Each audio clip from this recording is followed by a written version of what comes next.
شیخ ربیع بن ہادی ہمارے خاص الخاص استادوں میں سے. پھر شیخ امان اللہ جامی. شیخ ربیع مدخلی سے ہم نے جناب 4 سال مکمل کلیہ میں کتب حدیث پڑھی ہیں، یعنی جس کو وہاں تھا کتب السنہ کے نام سے مادہ تھا.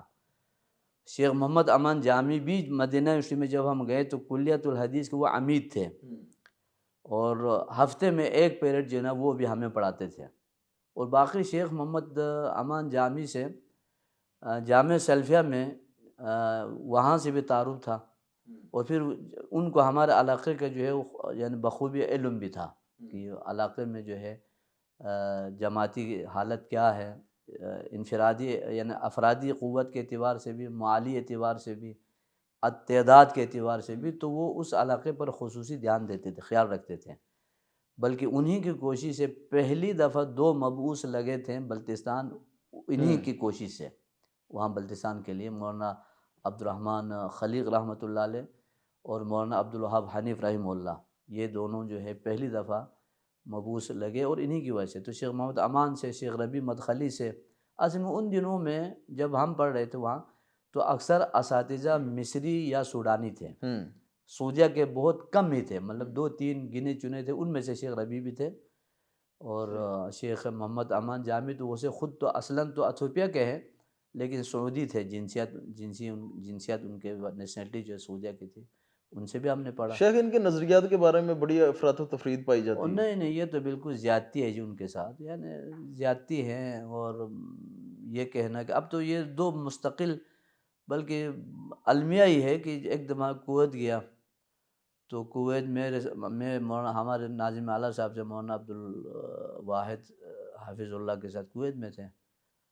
تو ایک آدمی جو ہے شخص ہمیں جو ہے وہ کہتے جی چلو جی جمعے کے دن چھٹی ہے تو آپ کو باہر لے جاتے ہیں، شہر میں رہ کے آپ پریشان ہو جائیں گے.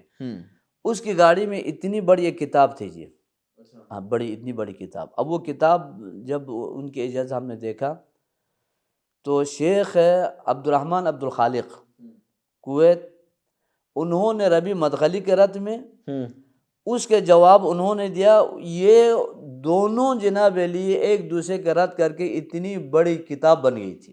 ایک ہی کتاب میں دونوں جمع ہو گئے، مطلب کسی نے جمع کر دیا نا. صحیح. کویت میں 2 گروپ تھے جی، یہ مدخلی گروپ ہے، یہ جناب جامی گروپ ہے، اور یہ جناب علی سلفی گروپ ہے.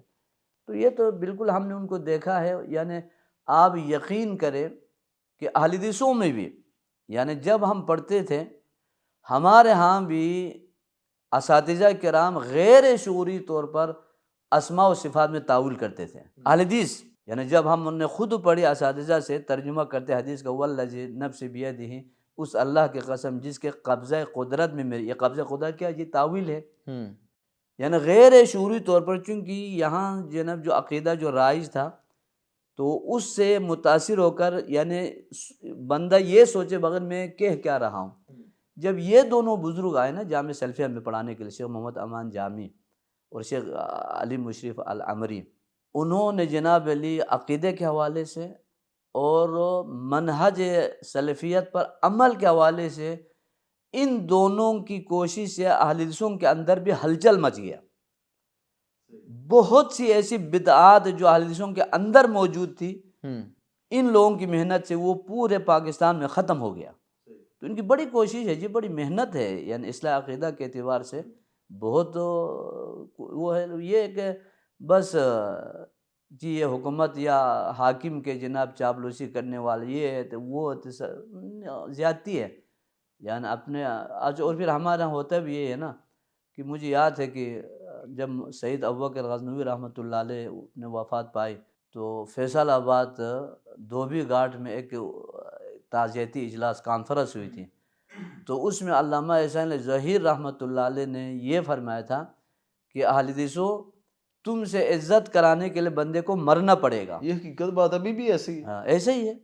یعنی آدمی کی خوبی ہمیں اس وقت نظر آتی جب وہ مر جائے، فوت ہو جائے. اس سے پہلے تو اس سے پہلے کسی کی تعریف کرے گا نا او بس چھڈو جی، نا جی سانو پتہ ہے جی رہن دو جی تسی ہے بس او چپ ہی رہو تسی جی، چپ ہی رہو جی. شیخ علامہ شہید رحمہ اللہ سے بھی آپ کا تعلق رہا یا کبھی ملاقات رہی آپ؟ علامہ احسان ظہیر جو ہے نا مجھے بائی نیم جانتے تھے، اور بلکہ ان کے گھر ہم نے ایک دفعہ رات بھی گزاری. وہ اس طرح ہے کہ ایک تو جب ہم پڑھتے تھے جامعہ سلفیہ فیصل آباد، تو وہاں بھی طلباء کے دو گروپ تھے، ایک علامہ گروپ اور ایک میاں فضل حق گروپ. اچھا، کیونکہ ان کا کافی انفلوئنس تھا نا. اور بڑا ان دنوں بڑا اختلاف تھا. میں علامہ گروپ کا تھا.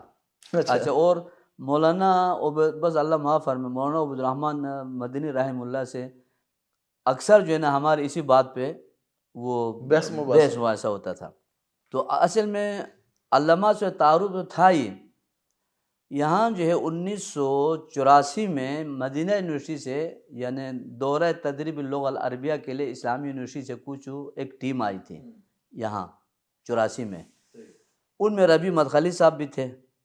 تو چونکہ میرے استاذ تھے تو ان سے میری ملاقات بھی ہوئی. تو پھر انہوں نے جو اس وقت تھے ڈاکٹر علی سلطان الحکمی اس کا رئیس تھا لجنے کا، حالانکہ میری جو ہے نا جہلو میں باقاعدہ تقرری ہو چکی تھی. انہوں نے کہا جی نہیں، پھر آپ 2 مہینہ ہمارے ساتھ رہیں گے. تو یہاں میں رہا. جو علامہ صاحب سے میں آپ کے 2 وجہ سے خصوصی جو تعلق پیدا ہوا یہ بتاتا ہوں کہ ایک تو شیخ ربیع مدخلی حفظ اللہ جو ہے، انہوں نے الکلم الطیب جو دعا کی کتاب ابن تیمیہ کی، اس کی تخریج انہوں نے شروع کی تھی. تو یہاں سے جب 12 بجے یا 1 بجے چھٹی ہوتی تھی تو کھانا کھا کے وہ مجھے لے کر ہم جاتے تھے اس جامعہ اسلامیہ کے جو شاہ فیصل مسجد کے ساتھ جو ان کا ہے، وہاں ایک بہت بڑی لائبریری تھی. تو ہم دونوں وہاں جاتے تھے. تو کارڈ بنے ہوئے تھے. تو احادیث کی تخریج کے لیے میں بھی ان کے ساتھ 2 مہینہ رہا.